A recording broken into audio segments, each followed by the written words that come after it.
Welcome, everyone. It's great to see all of your faces. Everyone here from US and Israel, Palestine, and other places in the world. I'm Karen Shapiro. I'm the Vice President of Partners for Progressive Israel. For us at Partners, this is the latest installment of Conversations with Israel and Palestine, a series of informational webinars that bring voices from Israel and Palestine to an American audience, providing an important link between progressives in the US and in the Middle East. Partners for Progressive Israel is an American not-for-profit dedicated to the achievement of a durable and just peace between Israel and its neighbors, and believes in the need to ensure civil rights, equality, and social justice for all of Israel's inhabitants. Partners seeks to deepen Americans' understanding of Israel's complexities so that they can better advocate for a progressive Israeli future. Currently, our main focus is preventing Israel's unilateral annexation of occupied territory, and we invite everyone to visit the Stop Annexation Now page on our website for information as well as upcoming programming. Also, we are in the midst of our Stop Annexation Now matching grant challenge. We invite you to contribute where every donation is matched dollar for dollar. Partners is thrilled to be co-hosting this webinar today, The Effects of Annexation on Communities and Families, with Combatants for Peace and American Friends of Combatants for Peace. I'm honored to be co-moderating this discussion with the Executive Director of American Friends of Combatants for Peace, Beth Schuman. Beth, you want to say a few words? Are you there? My name is Beth Schuman. Again, I'm the director of American Friends of Combatants for Peace. And we are the NGO that was created in the United States to help support Combatants for Peace on the ground, working in Palestine and in Israel. And I'll tell you a bit about Combatants for Peace, and then I'll turn it over to our two activists. So Combatants for Peace was founded in 2005.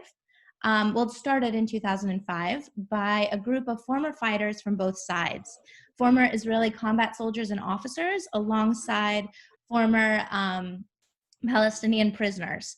And in 2006, after a year of secret meetings, they agreed to work together non-violently. Everyone in the movement is fully committed to nonviolence, and to end the occupation and work for a better future with freedom and equality for both peoples.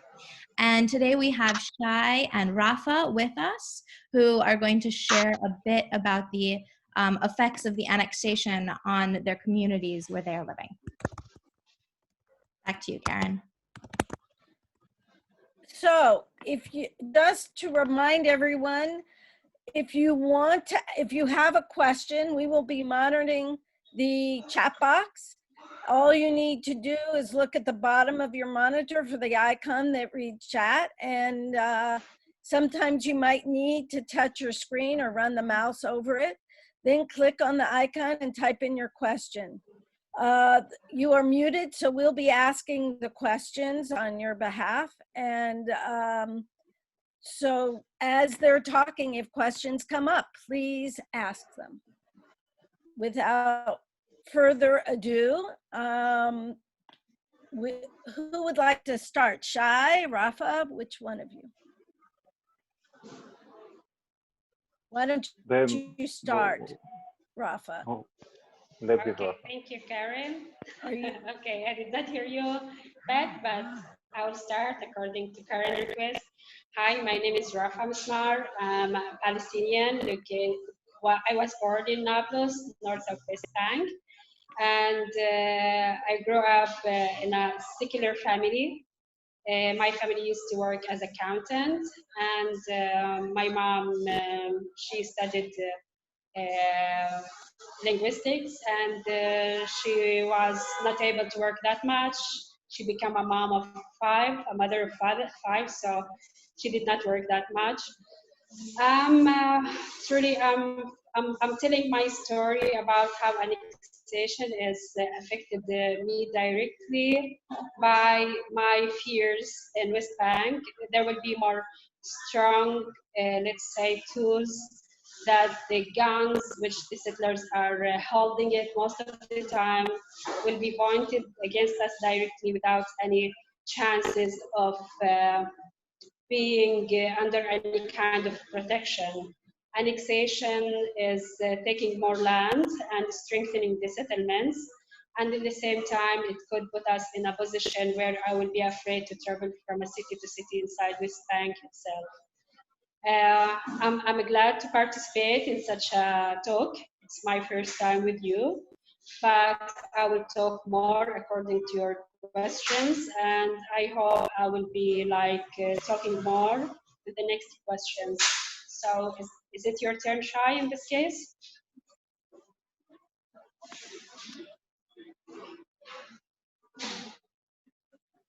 Okay, unmuted now. Yeah. Shalom, marhaba, good evening, good morning, afternoon from Tel Aviv. My name is Shai Goren. I'm Israeli and I live in Tel Aviv. I grew up in the district of Jerusalem in the 1990s, which was a very peaceful time in Israel. It was the beginning of the time of the peace movement of Rabin and Arafat at the time of the Oslo Accord. And I recall those days very well, growing up in a leftist, that was leftist secular home in Jerusalem. With the years, when I became 18 years old, in 2005, I joined the Israeli army. It was after a couple of years of the Second Intifada and riots that took part in Israel and Palestine at the time.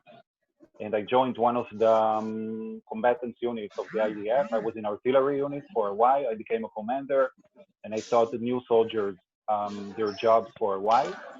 So that's how I split my tasks in the Israeli army. I did some of my service in the West Bank and in the Gaza Strip, and the rest of it was training the new soldiers. And I think in an interesting way, I had a political shift or a change, which happened for a lot of Israelis at the time, that were very optimistic in the 1990s, and we looked forward for peace to have time. Then in the early 2000s, I think with the Intifada, Israel started to shift to the right. And I recall when I joined the army, how my views have started to change as well. I became more right-wing, serving in Hebron as an example. And I remember it was kind of being stuck at the time. For one hand, we had the Palestinians that we were dealing with. On the other hand, we had the settlers. The soldier was stuck in between. And I remember telling to myself that we have to kind of pick a side. Because as a soldier, when you're in that situation, it's a very difficult subject to be.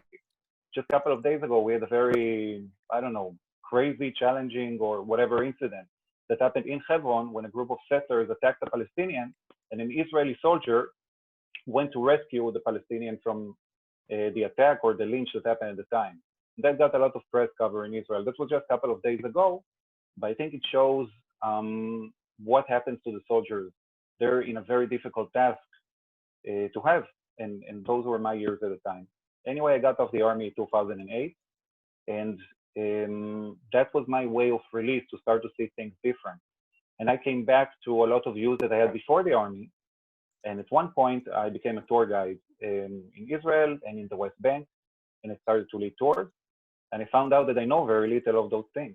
As most Israelis, we don't visit the West Bank if we don't have to. It's something that we leave to the settlers and Palestinians, kind of their struggle. We don't see it as ours, especially not the leftists in the country.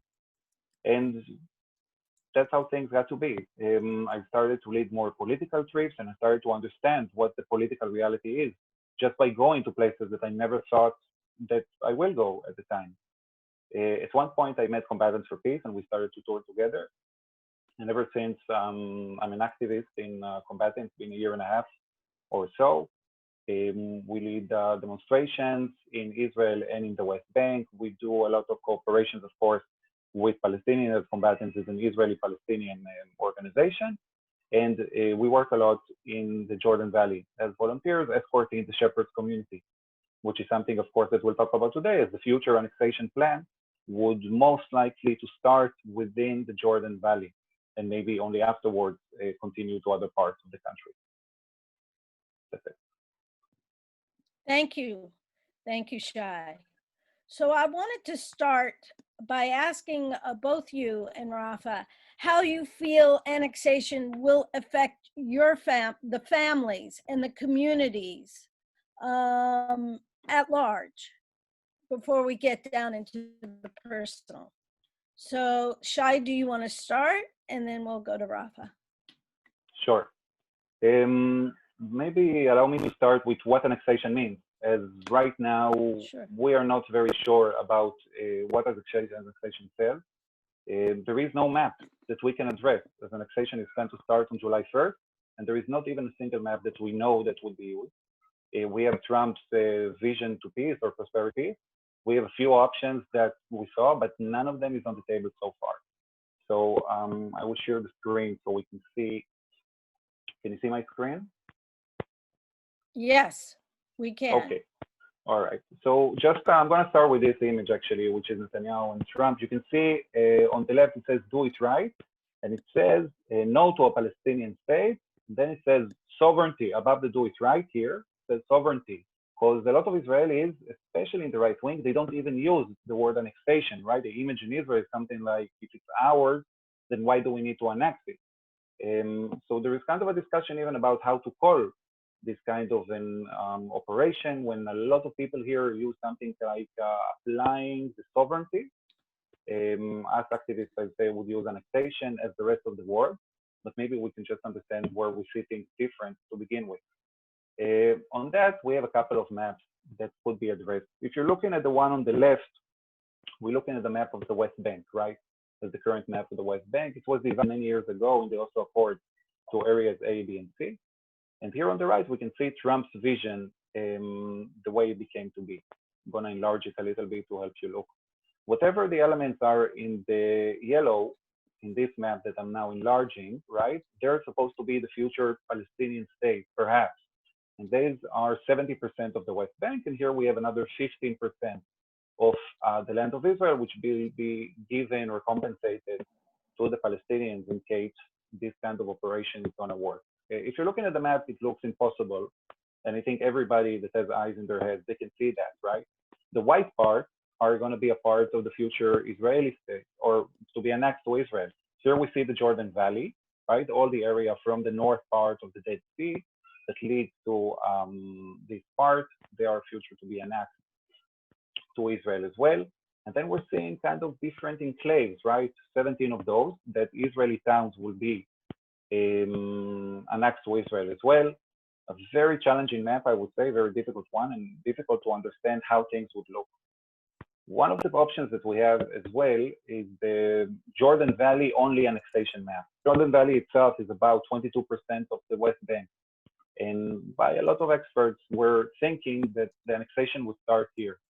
When I'll enlarge a little bit into this map, here we can see the Jericho, which is the largest Palestinian city in the Jordan Valley, about 30,000 people, will not be annexed to Israel itself, will be kind of an enclave, kind of an island in the middle of Israel.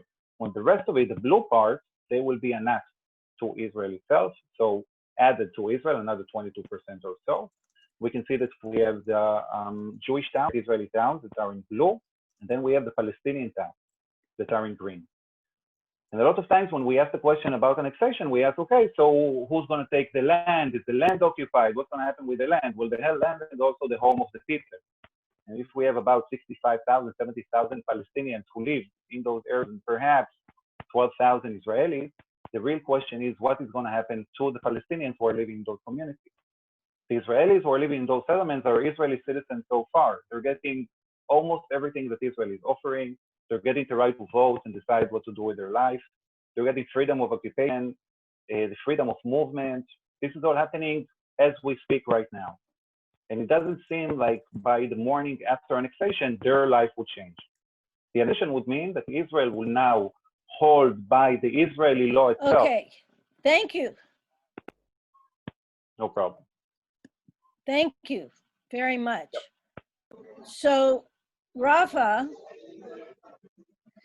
how would annexation affect families and communities in the Palestinian communities? First of all, I can simply use the map that Shai used, that there will be a big shrinking in the land itself. So when you are talking about the farming communities, like farmers, they will lose most of their income because they don't have lands anymore to work in it. And when you are talking about the land too, here we need to mention the shepherds. For example, many shepherds are working in the Bethlehem, Hebron, and in that area too, who's earning their living by that sheep in order to give the products here. Shepherd are as considered one of the holy jobs here because Jesus was a shepherd. So this type of communities will be directly affected by the movement itself, and by the land itself. It will be military zones and forbidden area to enter it. So when we are talking about other communities, like the people who's living in the cities or in the governorate, like people who's living in Ramallah, for example, these governorate, it will lose big parts of its land, but the people themselves, they will be surrounded by gates. That means it will be another kind of ghettos. People will live in it while we are in the 2020. So the ghettos, which was like in South Africa, unfortunately, it will repeat itself hardly this time at the year 2020 here in the Holy Land. Something else about movement, with really of movement, the mobility itself for the people to travel to go from place to place, it will be facing a lot of obstacles, direct more checkpoints, direct more checking ups, and at the same time, it could be more difficult and it could be more dangerous because in this case, all of the illegal settlements, which is in West Bank, and according to international law, it's illegal, it will become part of the state of Israel, which is an Israeli law, gives the right to hold guns. And these settlers, they are really radicals, really dangerous.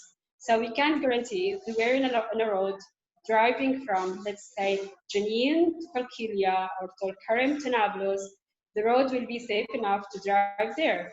Probably there will be like kind of people who will cut the road, they have guns, and they are Israelis, considered us, the people, the locals, are not illegally or not allowed to be in that streets. So it could be like a direct assassination by them. Unfortunately, annexation means the feeling itself that you are living in unfair situation. You are not feel you are a normal citizen. Because I'm one of the people who lived and hoped and dreamed and worked hard as a peace activist for two-state solution. The annexation means no state solution, no one, even one state solution is not existed either, no residency like the people in Jerusalem, no rights, and at the same time it will be for us, the people who has degrees, have good education, they can't represent themselves in front of any kind of law, who will be directly under military law. And it's not easy to live under military law. The question is always goes to why this annexation, why Israel is doing this. It makes people more and more in a very narrow, small places, very small communities, and less jobs, more hard, let's say, more hopeless. And that's not gonna lead to any good resolution, not gonna lead to any good, let's say, results. Simply, it's unfair to have this situation and all the, let's say, the hopes of people like us who believe in peace and who believe to have a good neighbor called Israel, have a visa to visit it there, they will have zero dream to have any good neighbor to call because it will be a harder type of occupation beside the occupation which we are living in right now. More children will sleep in a demolished houses, beside their demolished houses. There will be no more good schools for them. There will be no more good economy for people to recover themselves after Corona. And people right now, they're really suffering after Corona. Big numbers of unemployment.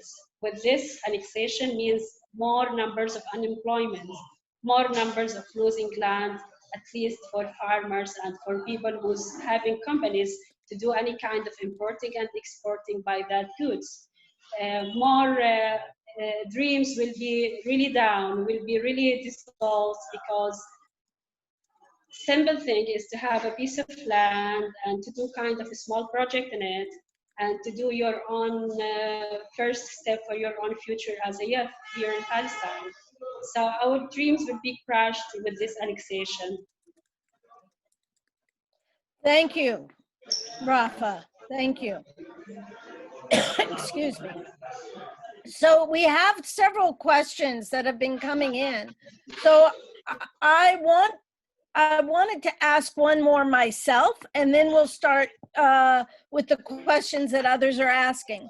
And I wanted you to talk a bit more personally how annexation will affect you, Shai, and how annexation will affect you and your family, Rafa, more on a personal, in a personal way. And why don't we start this time with you, Rafa, and I will unmute you, or maybe you can unmute there. Wait, I think I just muted you again. And if you could talk personally, that would be great. Okay. Personally, I will tell you my personal story with a close friend of mine, for example. He is living in a small village next to Ramallah, and we have a very good relationship with the families. Last month, one of his kids, he was simply able to be kidnapped by one of the settlers, especially the settlers who call themselves the health settlers, they are already attacking families, who's already attacking farmers, who's already attacking villagers.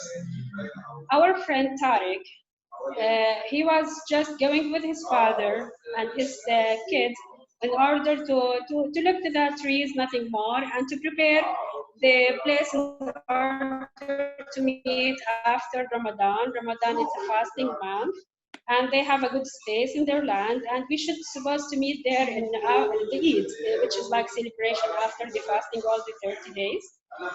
And we were so close to celebrate there the Eid and to do barbecue party in a Palestinian land, close to Palestinian village.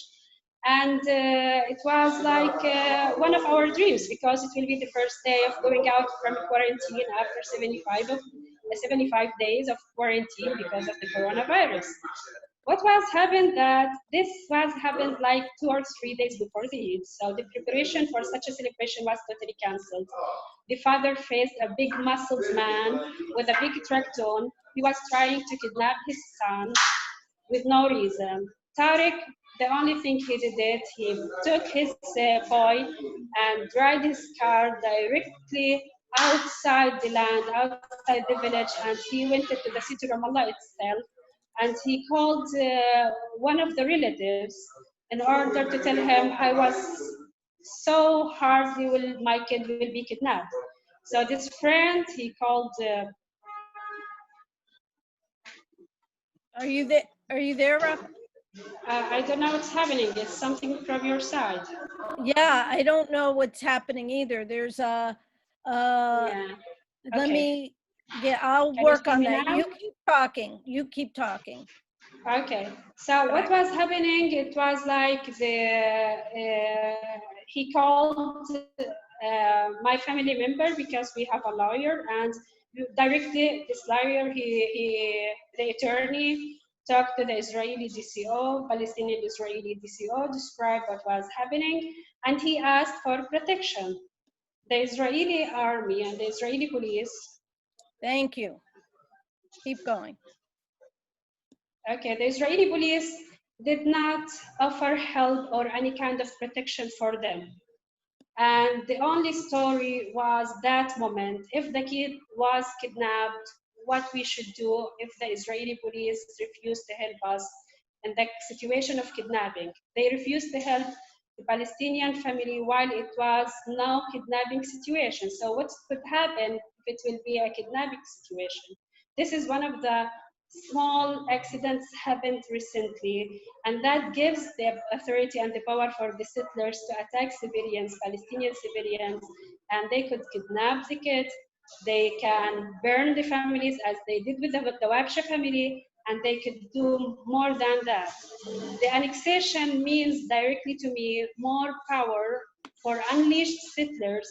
They can attack people in the villages because the settlements are in the top of the mountain, and Palestinian villages are down at the hill, down at the fields. So it will be personally hearing more terrific and terrifying horrible stories from relatives, from cousins of mine. They could be attacked directly by Israeli settlers who will be totally authorized by this annexation. Thank you. Shai? So Shai, I want to jump in here a second.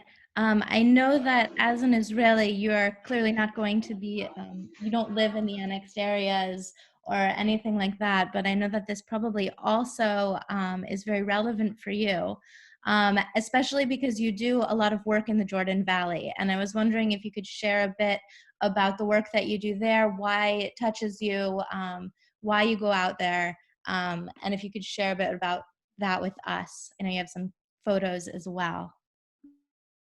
Sure. I'll try answering both, if that could work. I got a feedback that you couldn't hear me well. Is this better? Yes. Can you hear me? Okay. Fine. That's yes. Great. Anyway, for us Israelis, once again, about 450,000 Israelis live in the West Bank, but the rest of us don't. Like the vast majority, 95% of Israelis don't live in the West Bank. And I think many of them mistake to think that annexation is not going to address them personally, right? If you live in Tel Aviv or Herzliya or even West Jerusalem, you think that's not going to be any change to you.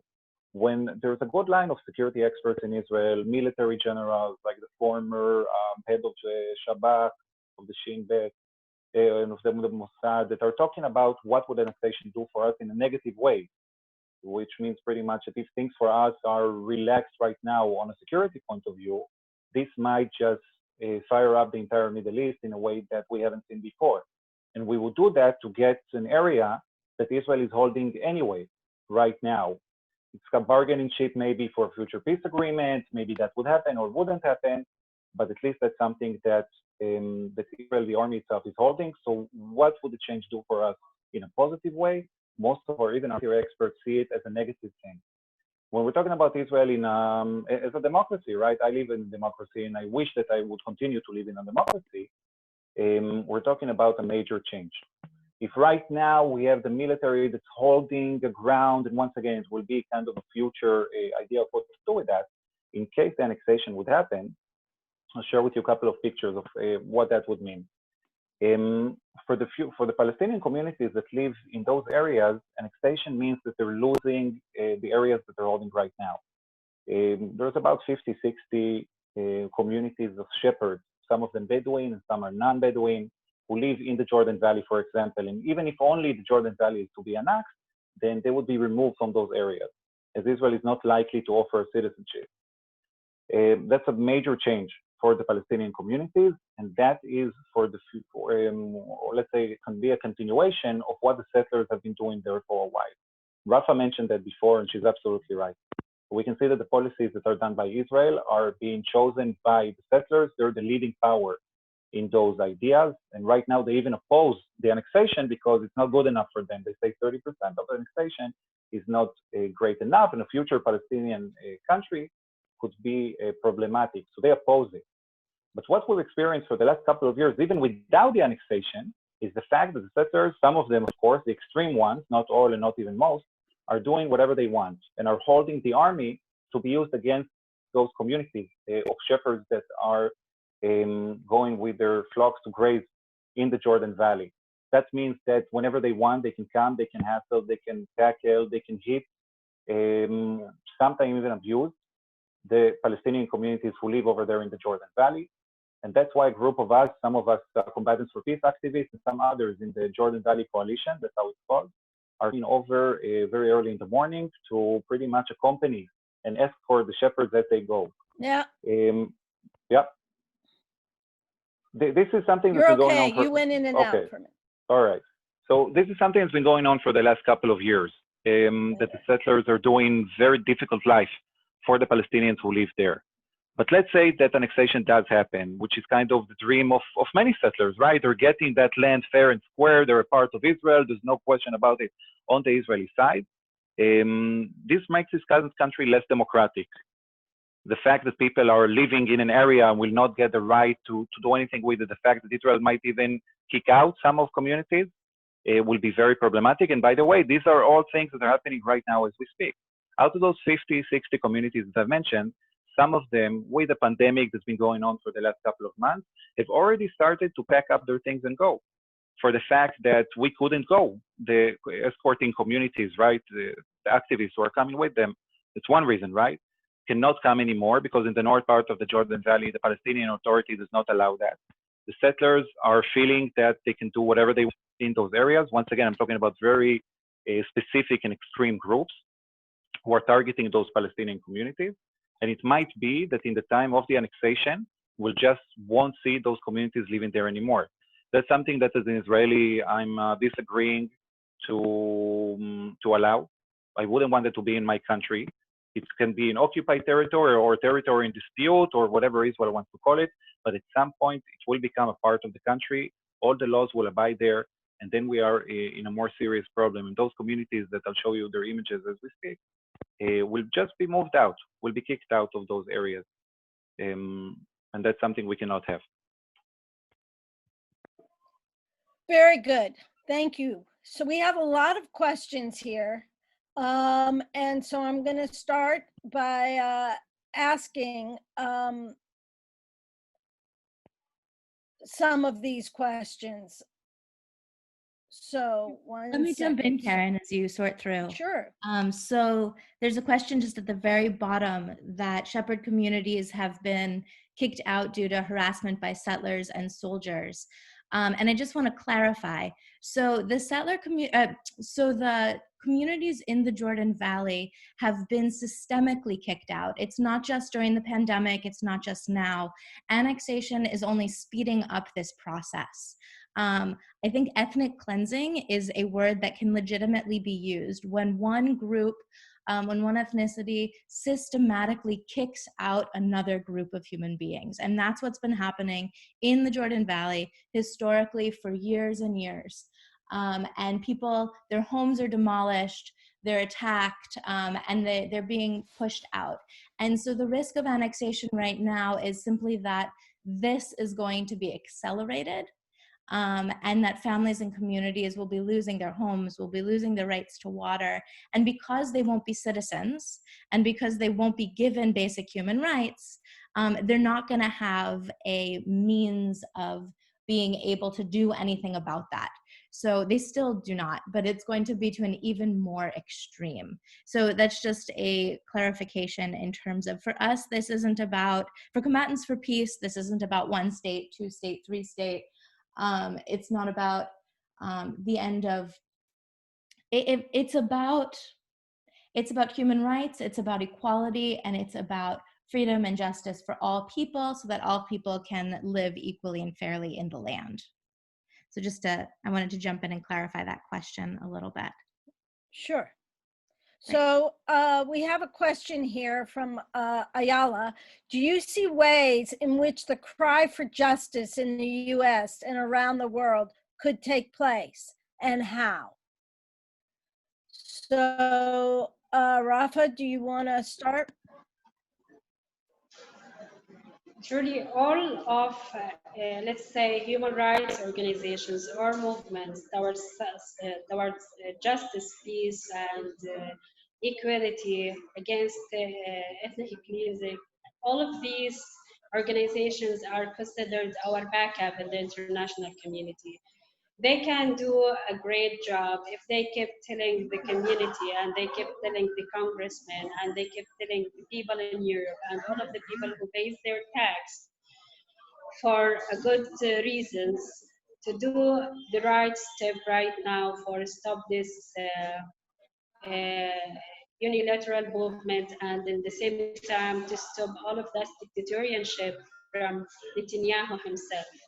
Unfortunately, he really used this power with the power of radicals, the right wing of which has existed in Israel, unfortunately, in a very hard way.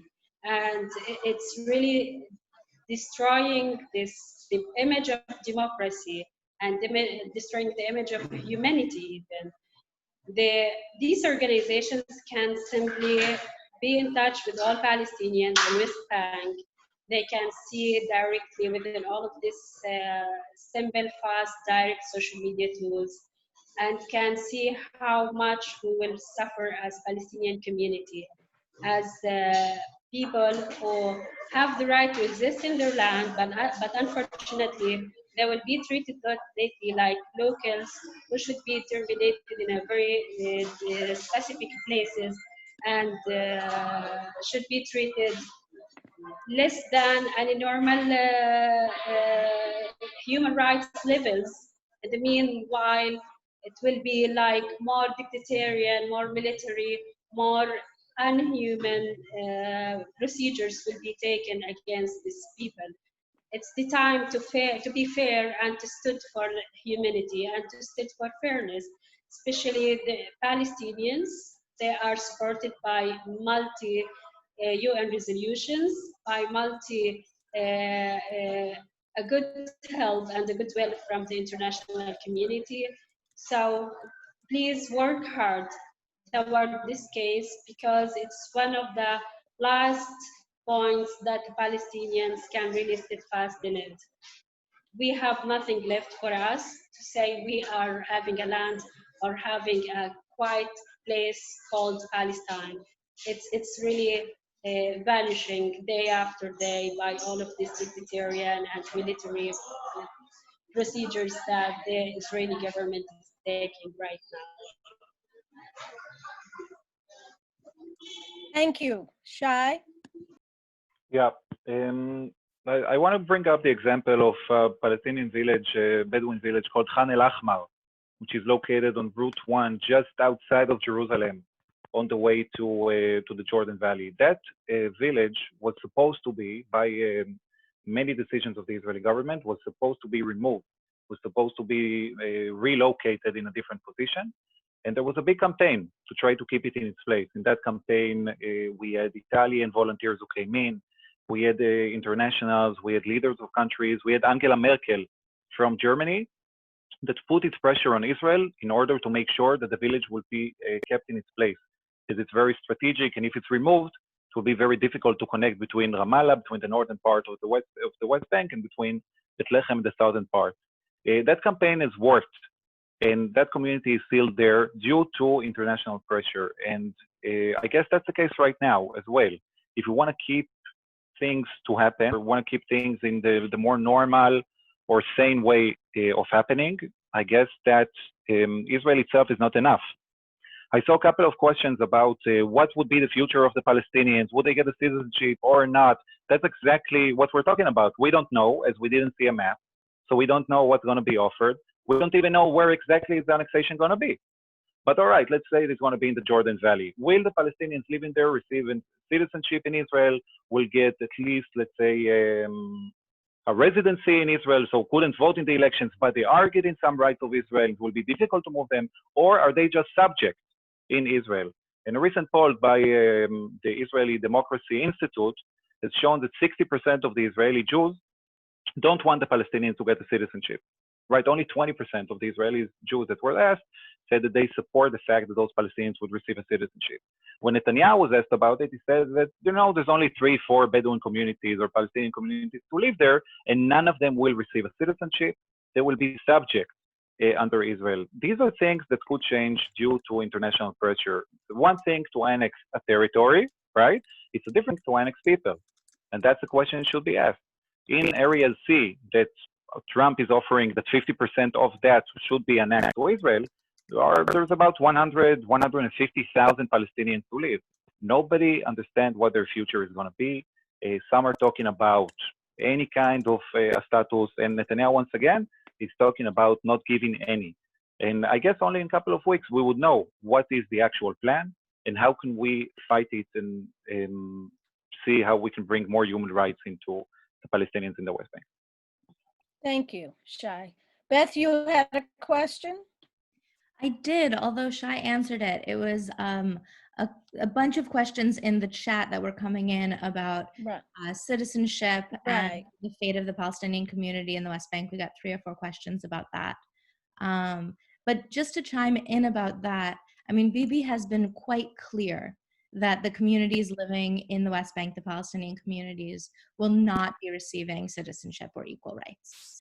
And what we've seen with annexations in the past is that has also been the case. When East Jerusalem was annexed, one of our activists, Suli Khatib, who was on the call yesterday, he was telling the story how all his family land was taken, the wall was built, and now his family's not even allowed to visit his own land, that the land was literally just stolen from him. So if we look at annexations in the past and what we can learn from what's likely going to happen in this annexation, we can probably say that it is not looking good for the people who live on the land that is to be annexed. But maybe if Rafa and Shai, I see we're close to time, if you have any closing thoughts before we wrap up.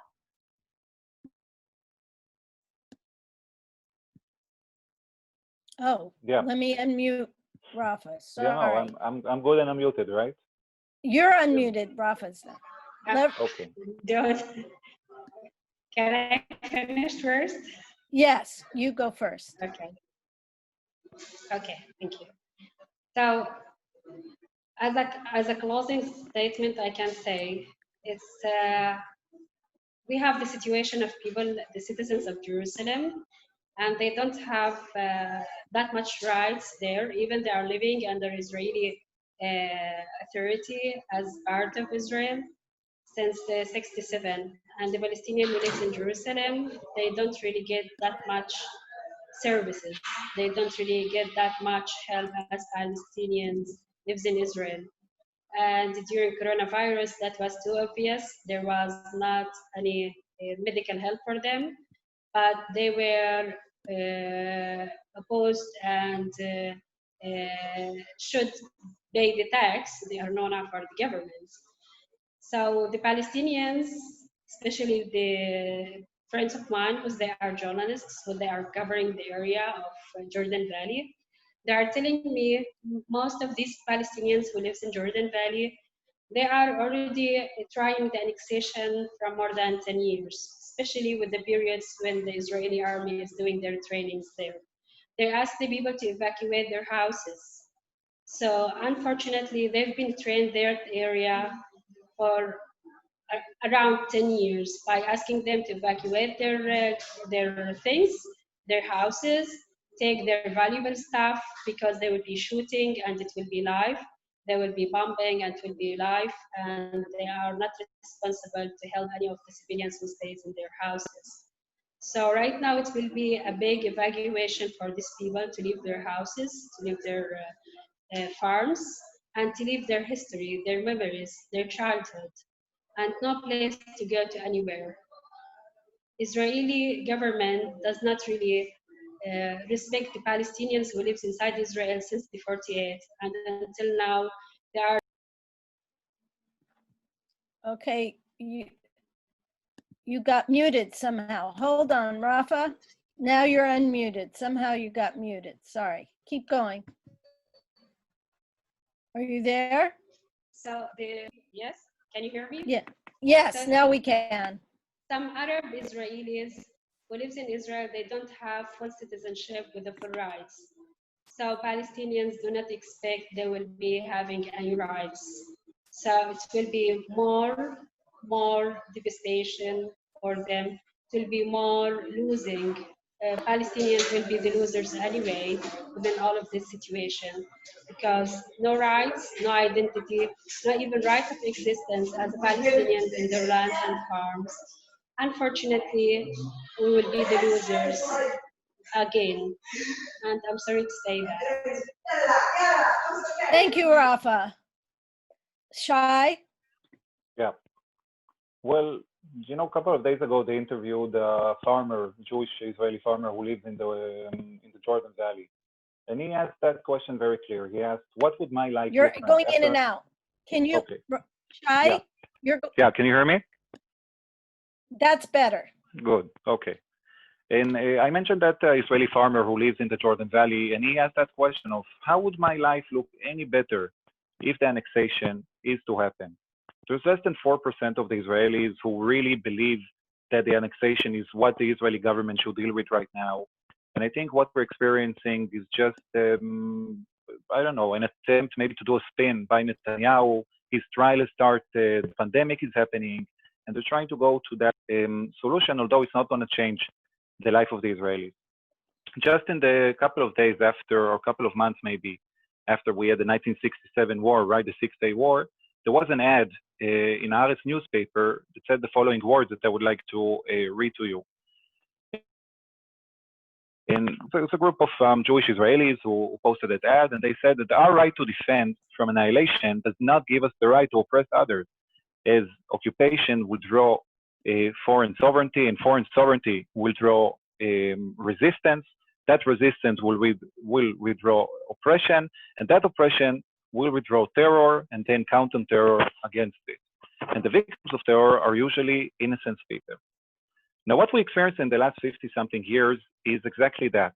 We saw years and years of struggle between Israel and between the Palestinians. We saw terror organizations that are forming up to tackle Israel, and then Israel going and holding out the occupation.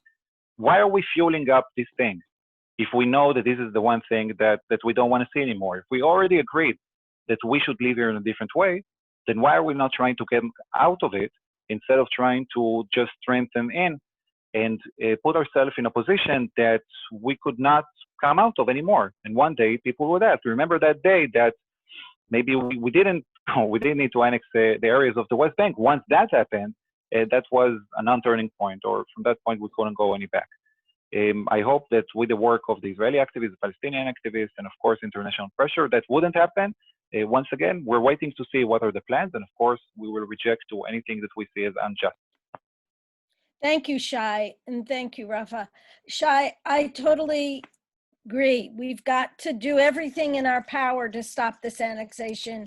Any annexation we can't turn around once it starts. There'll be a precedent and it won't be able to turn around. So thank you everyone on this Zoom meeting for joining us. It's great to see your faces.